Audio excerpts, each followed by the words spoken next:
Genesis. Introduction. The name Genesis means origin. The book tells us about the creation of the universe, the origin of mankind, the beginning of sin and suffering in the world, and about God's way of dealing with mankind. Genesis can be divided into two main parts.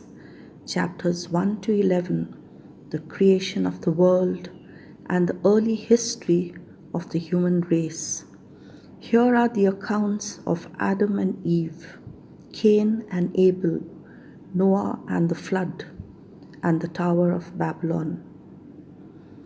Chapters 12 to 50, the history of the early ancestors of the Israelites. The first is Abraham, who was notable for his faith and his obedience to God. Then follow the stories of his son Isaac and grandson Jacob, also called Israel, and of Jacob's 12 sons who were the founders of the 12 tribes of Israel. Special attention is given to the one of the sons, Joseph, and the events that brought Jacob and his other sons with their families to live in Egypt.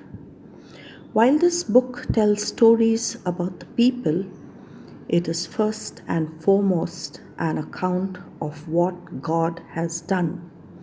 It begins with the affirmation that God created the universe, and it ends with a promise that God will continue to show his concern to his people. Throughout the book, the main character is God, who judges and punishes those who do wrong, leads and helps his people, and shapes their history. This ancient book was written to record the story of a people's faith and to help keep the faith alive.